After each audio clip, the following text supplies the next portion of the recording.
Welcome guys. आज की इस वीडियो में हम एक बहुत ही बेसिक कॉन्सेप्ट थर्मोडायनेमिक इक्विलिब्रियम के बारे में समझेंगे।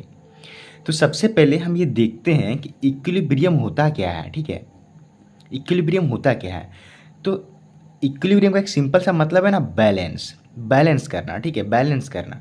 अब बैलेंस कैसे होता है, आप कभी तराजू देखे होंगे ना, कैसे होता है कि इधर तोलने वाला रहता है, इधर तोलने वाला रहता है।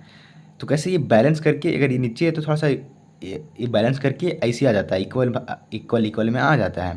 तराजू अगर देखे होंगे आप तो ये इक्वल इक्वल में आ गया, यानी वो बैलेंस कर लिया, एक दूसरे को अपने आप को बैलेंस कर लिया। उसी को इक्विलिब्रियम कहते हैं। ठीक है, इक्विलिब्रियम उसी को कहते हैं। अब इक्विलिब्रियम समझ में आ गया कि बैलेंस करना। अब लेकिन हम लोग जानेंगे कि आखिर थर्मोडायनेमिक इक्विलिब्रियम किसे कहते हैं।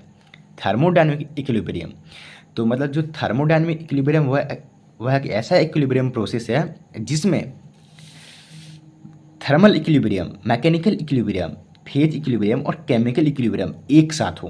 अब आपको समझ में आया नहीं होगा क्या हो, क्या हम बोल दिए, कोई बात नहीं।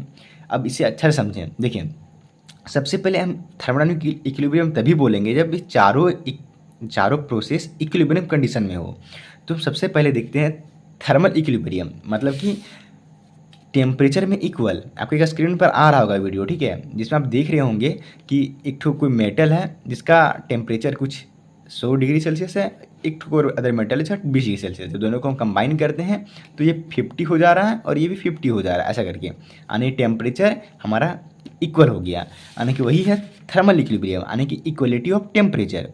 सिमिलरली मैकेनिकल इक्विलिब्रियम यानी equality of pressure, equality of pressure या फोर्स, यानी कि एक ठो कोई ऑब्जेक्ट यहाँ रखे हुए हैं, ठीक है, ऐसे करके, तो एक नीचे भी फोर्स लग रहा होगा, ऊपर भी फोर्स लग रहा होगा, यानी कि जो नीचे और ऊपर वाला फोर्स अगर इक्वल आ जाए तो हो गया मैकेनिकल इक्विलिब्रियम। उसी तरह फेज इक्विलिब्रियम यानी no change in mass of phase, और similarly chemical equilibrium equality of chemical, no chemical reaction changes, यानी कि चारों इक्विलिब्रियम एक साथ आ जाए तो उसी को कहेंगे हम थर्मोडायनेमिक इक्विलिब्रियम। अगर हम इसे लिखना चाहें तो कैसे लिख सकते हैं, the thermodynamic equilibrium explain is when a thermal equilibrium, mechanical equilibrium, phase equilibrium or chemical equilibrium are obtaining on a simultaneously, then the thermodynamics called a thermodynamic equilibrium। उसी को मैंने यहाँ लिखा हुआ है। अगर ये चारों इक्विलिब्रियम एक साथ होता है तो ये फाइनली थर्मोडायनेमिक इक्विलिब्रियम कहलाता है। आशा करता हूँ आपको वीडियो समझ में आया होगा, और वीडियो समझ में आया होगा तो वीडियो को लाइक करके चैनल को सब्सक्राइब कर लें। Thank you guys.